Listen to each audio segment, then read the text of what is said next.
Hello and welcome to our new episode of Don't Mess with the Mommas, Mommas, M-O-M-M-A-S, with our theme, You Are the Protagonist, Not the Victim of Your Destiny. Today we have a new mama. Yay! We are so excited, and we'll be talking about our topic, which is From Despair to Hope. Our new mama and I met about 7 years ago. We are fellow Buddhists, and even though she's from New York like I am, we met here in Charleston, South Carolina. She was from the Bronx and some other places as well, and I'm from Brooklyn and then Manhattan. But I adore Carla, and Carla and I are 2 weeks apart, I believe, in age.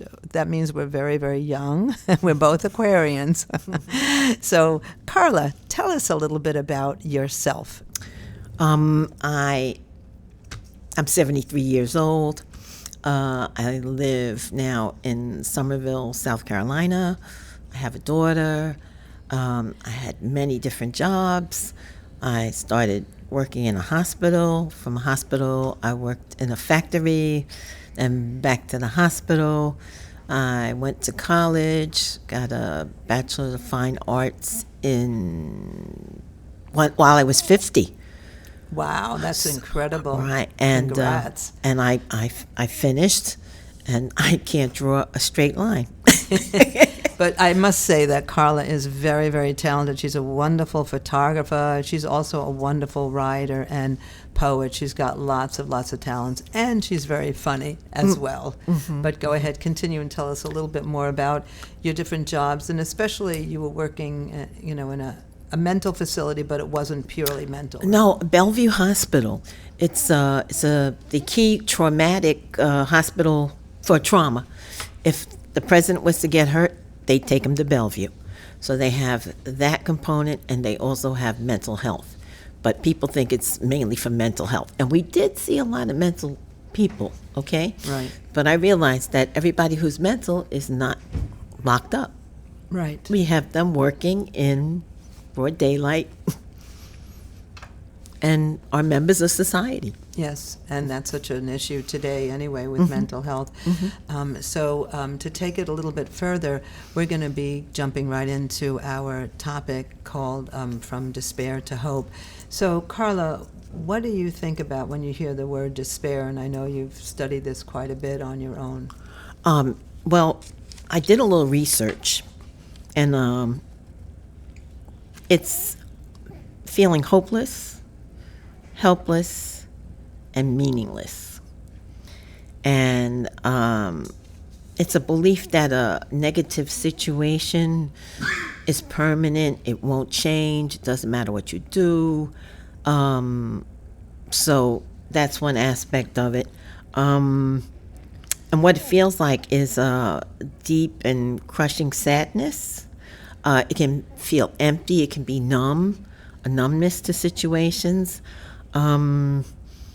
Then there's thoughts, what your mind's thinking. It has a physical aspect to it. It can affect your health, your heart, your blood pressure, your cortisol, stress hormones, and it can cause you to be isolated. To isolate yourself from situations that would trigger. Now, the other thing is that it can be a part of losing a loved one, or a relationship ends suddenly, and the loneliness and past trauma. I think what you said about loneliness in particular, if people cut themselves off, it's very easy to spiral downward. And today, many people are cut off from society, they don't have friends. Their ChatGPT has become their friend, which is really sad. I mean, we're hearing about these incredibly sad stories about young people becoming best friends with their ChatGPT, and ChatGPT ends up leading them to commit suicide or even murder. I mean, I've been reading horrendous things. So I think, having a sense of belonging, having somebody you can really talk with, and share your feelings and emotions and understand everybody goes through it. I think a lot of times when you're in the depths of depression or despair, you think you're the only one. And then you find out that, oh, of course, this person and that person has had a similar experience. And just to share a little bit about my own experience, then I want to hear about yours. Mm-hmm. And don't worry, we're getting to the hope, because that's what we're all about, is transforming despair to hope. Mm-hmm. But when I was, I think, 21 years old, my then boyfriend, Barry, I guess he wasn't paying enough attention to me, and I got super, super duper depressed. So I decided, okay, I'm going to end it all. Now, I think I was more thinking I wanted the attention than ending it all. Well, my mother, who, as I've spoken about before, has had 13 nervous hospitalized breakdowns. So she had an antidepressant or something, which whatever the medicine of the day was. And I snuck into the kitchen where she had her pills, and I took a couple, laid down, snuck back into the kitchen, took a few more, and then ultimately, I don't know, I had about 10 pills in me, and I called them and I said, well, I'm committing suicide, so you might want to come over and say goodbye. And wouldn't you know, I laid down to die, and I got energy. I got the exact opposite of what I was supposed to feel. So I said, well, that's it. I guess I'm meant to just live this life and challenge myself. And as somebody once told me, your karma's too heavy to die. You got to work things out in this lifetime. But that's to say, not comically, but that everybody does at one point in their life, feel despair, but it's temporary. It's not everything changes. Everything changes. When you're the happiest, things change. When you're the saddest, things change. And I think that's the key point is so maybe you want to share something about your own experiences with despair and how you pulled yourself out. Well, I went through postpartum depression. Yes. And that was not easy. And I couldn't eat. All I could do was smoke cigarettes, eat popcorn, and drink Pepsi. It's quite a combination. And I stayed like that for quite a while. But working gave me a sense of having control over my life. Yes. But the minute that job was gone, I was back to being depressed. Yes. I felt I didn't have any value. Yes. And I was ready to kill myself and take my child with me because I didn't want to leave her by herself, So, but for some strange reason, there was an interior person in the Reagan administration, mm-hmm. and he was looking over people's work history. He says, "Oh, this woman worked. She needs to be working. She doesn't need to be on welfare. She doesn't need to get food stamps. She needs to be." So I was made to go into a work study program. And from that, I got a better job working at General Motors. Mm. And that was like 5 o'clock in the morning, getting out the house, going up to Tarrytown, New York. Wow. And that helped my depression. Okay, I had a job. I could keep food on the table, the lights on, and so on. But the minute that job collapsed with the 1977, I think it was the oil embargo, something with the oil. The car industry went down. And I was back again, being depressed. And this time I was back in the same spot where I felt like I was going to either kill myself or kill somebody. And I didn't know what to do. But I knew I had to do something. And my sister just said, "You want to go to a Buddhist meeting?" And I said, "Okay, I'll go to a Buddhist meeting," because it was always God, the universe, politics, okay? And I had been studying Buddhism, but it was Zen Buddhism, which led me nowhere. And you have to have a community to practice. So that night we went there, and I saw a lot of different people, And I was like, how don't they get all these people, different ethnicities, all in one room to do this one thing? And they said, you could chant for anything you want.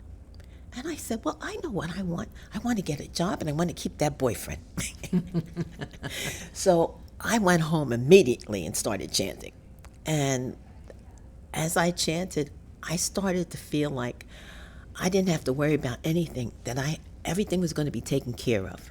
Like I had money in the bank, and I didn't understand where this positivity was coming from, and I started to look for a job, and the wisdom came, go back into the field that you were in, the hospital field. Well, I got a little job at a chiropractic office, and, and eventually things got better. That job led to another. And I was the kind of person who was like very afraid to, to venture out. If I made pennies here, I'd stay here in this little corner. Yes. And what happened was I started to think better. Okay, an offer came up for a part-time job, more money, but it was going to end at 6 months. I said, well, I'll worry about it at the end of the 6 months. That was not usually my thinking, okay? So, and eventually it just got better and better. And eventually I got to work at Bellevue, and I was able to retire from there. I got my college degree while I was there, and the rest is history. So you really, from your own life, transformed from despair to hope. Absolutely. Mm-hmm. So what is hope? What does that mean, to hope, to have hope? Well, according to my research, it's not wishful thinking.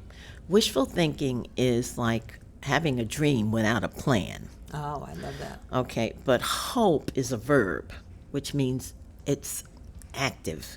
You have to take action. All right, so some of the things, so there's the will and the way. If you have the will, you will find a way. So then the other thing is to make goals for yourself. They don't have to be big goals. They could be little goals. If you're kind of depressed, all right, I'm going to get out of bed at this time. I'll go downstairs. I'll have a cup of coffee. Maybe I'll pick up something. Because when you're depressed, your physical reality looks it. It reflects it. It's this over there, that over there. So, you'll do something. Maybe one positive thing. And sometimes all you have to do is one thing. And then that transfer you into a whole nother mindset.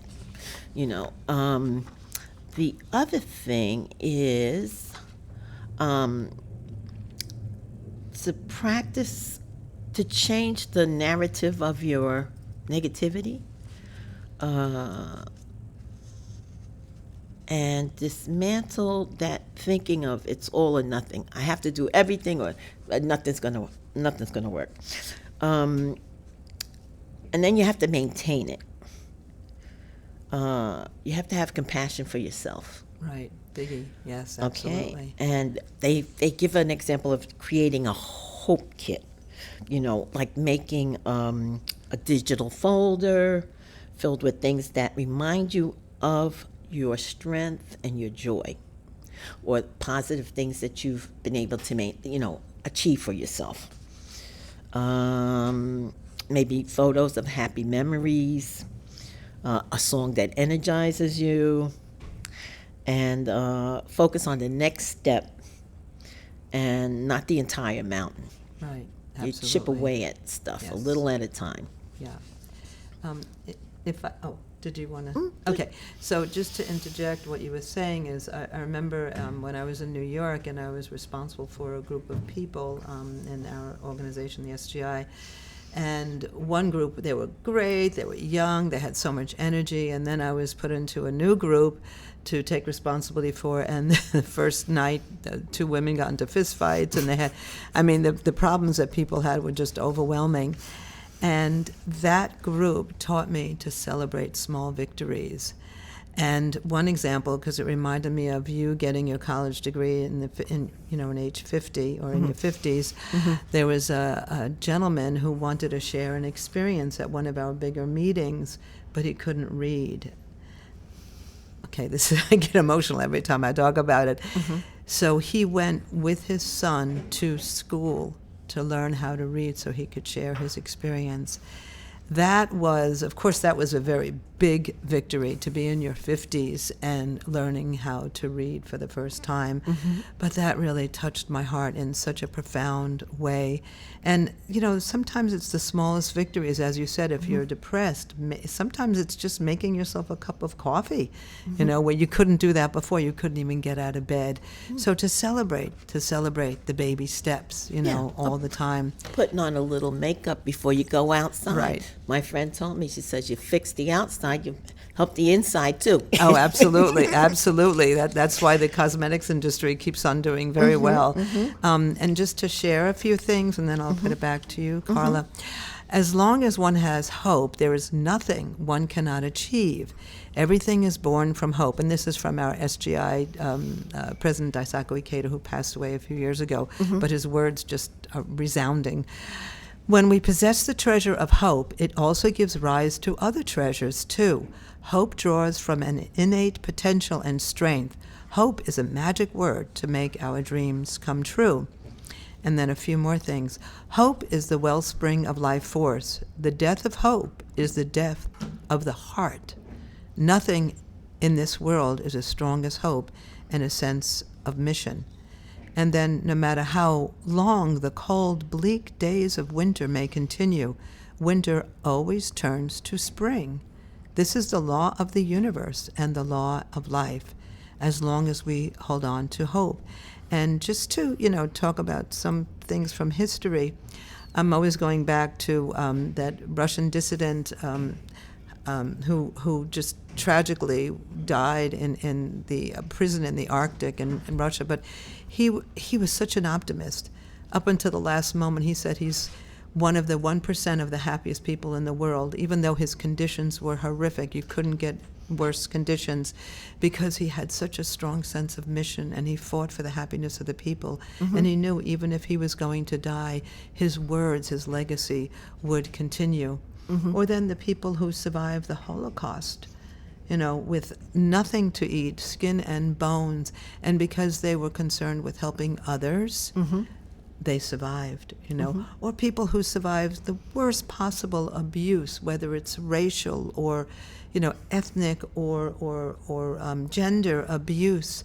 But because they continued to have hope, they made a determination, So what else would you like to share about that?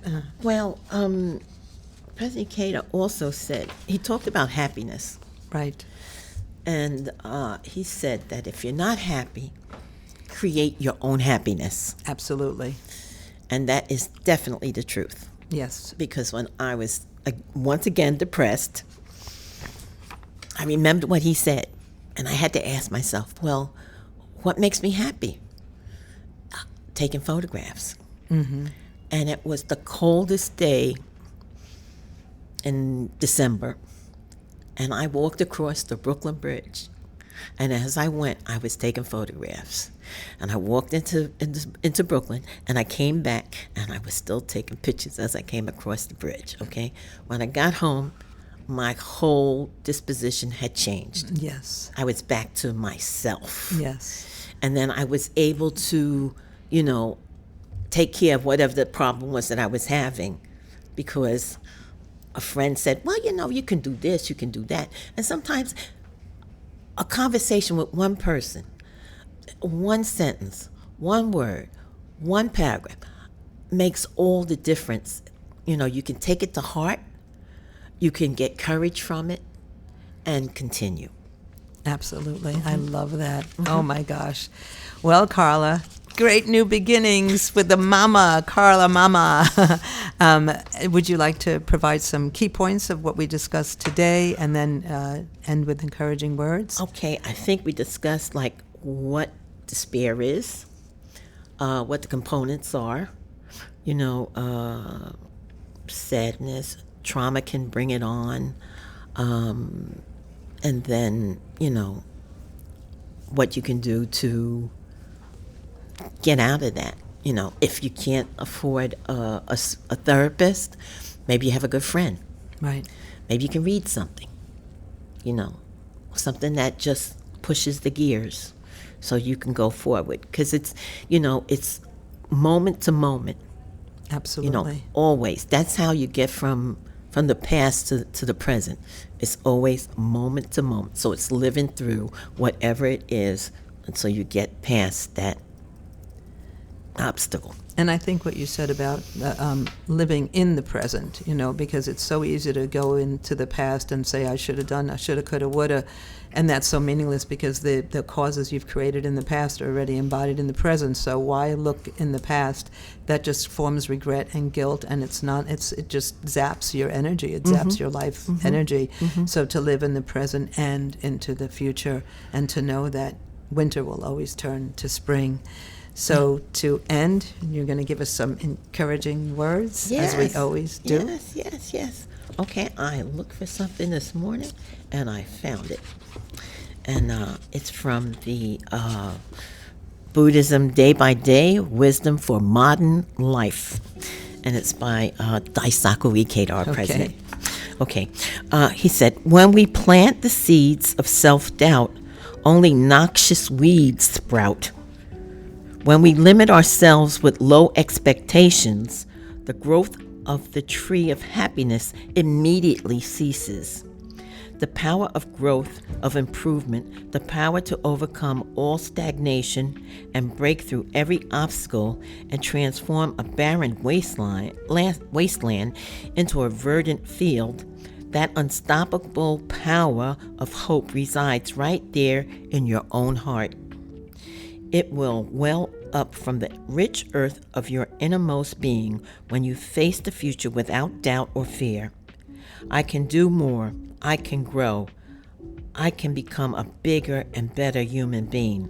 Life and faith are a never-ending struggle to grow. I love that. That is absolutely a perfect ending. So changing from despair to hope. And once again, welcome, Carla, our new mama, Carla Brown. My name is Harlena Black. We're brown and black. I don't know about that one. Anyway, but thank you so much for listening. Don't forget, we are Don't Mess with the Mamas, MOMMAS, and you could find us on all platforms. Just Google us. You can actually now find us on YouTube, which is very exciting indeed. And we would love to hear from you. Mamas, MOMMAS.podcast@gmail.com. Listeners, we love you. We're beholden to you. We just would love to hear from you. We appreciate all of you so much beyond anything, and we just want you to stay encouraged and really treasure your lives. Each of your lives is a treasure, no matter where you are, what you're doing, whether you're rich, poor, beautiful, ugly. We're all beautiful in our own ways, right? So to really treasure your life, because you are a unique individual. Thank you so much, and bye-bye for now. Bye-bye. Bye-bye.